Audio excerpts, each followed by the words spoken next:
Hello everyone, welcome back to CG smart study. आज की इस वीडियो में हमने क्लास 7 के मैथ सब्जेक्ट को लिया है।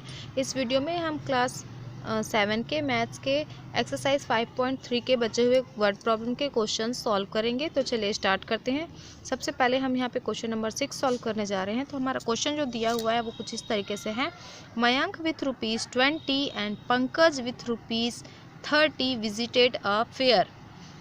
Both of them together spent 2/5 part of their total money. While returning from fair, they paid ₹10 for more for exhibition. How much amount did they spend in the fair? तो चलिए इसे solve कर लेते हैं। सबसे पहले हमें लिखना होगा कि क्या दिया हुआ है। तो सबसे पहले लिख लेते हैं व्हाट आर गिवन। तो यहाँ पे हमने लिख लिया है जो भी दिया हुआ है गिवन मयंक विथ मनी। तो हमने देखा कि मयंक के पास यहाँ पे क्वेश्चन में दिया हुआ है मयंक विथ मनी, यहाँ पे दिया हुआ है ₹20 एंड पंकज विथ मनी। तो पंकज के पास कितने रुपए थे? ₹30। ये हमने लिख लिया। इसी तरीके से अब देखिए आगे दिया हुआ है टोटल मनी निकाल लेते हैं, क्योंकि उन दोनों ने जो भी खर्च किए स्पेंड किए वो टोटल मनी निकाली है, इसलिए हम यहाँ पे लिख लेते हैं टोटल मनी। तो ये हो गया हमारा 20 + 30 = ₹50। तो वो दोनों के मिला के टोटल ₹50 थे। अब आगे क्वेश्चन में बोल रहा है कि both of them together spend 2/5 part. तो जो ये टोटल मनी है उसका 2/5 पार्ट उन्होंने स्पेंड कर दिया फेयर में। तो चलिए इसे लिख लेते हैं 2/5 ऑफ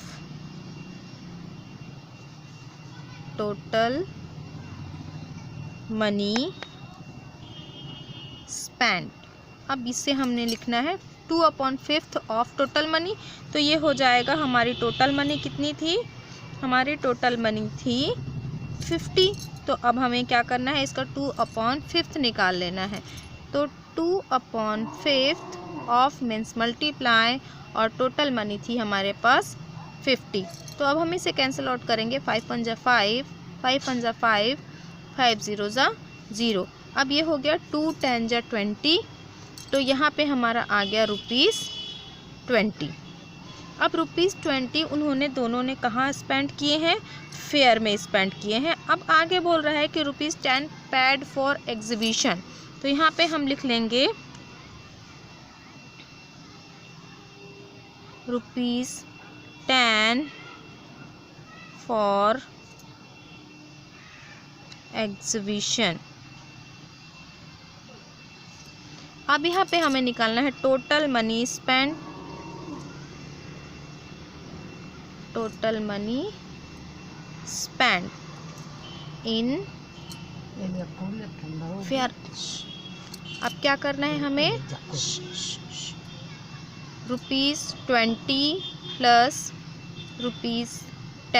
₹20 उसने पहले स्पेंड किए उन दोनों ने मिलके, और ₹10 उन्होंने क्या किया? बाद में एग्जीबिशन के लिए दिए। तो यहाँ पे अगर हम इसे प्लस कर देते हैं तो ये हो गया हमारा 20 + 10 30। तो आप यहाँ पे हमारा आंसर आ जाएगा। तो यहाँ पे आंसर आ जाएगा हमारा ₹100 दे स्पेंड इन फेयर। इस तरीके से हमने यहाँ पे क्वेश्चन नंबर 6 को सॉल्व कर लिया है, और आप इसे देख के समझ सकते हैं। यहाँ पे आपको ये क्वेश्चन समझ में आया होगा। अगर ये वीडियो आपको पसंद आई है और हेल्पफुल है आपके लिए तो वीडियो को लाइक कर दीजिए और अपने फ्रेंड्स के साथ शेयर कर दीजिए। Thanks for watching.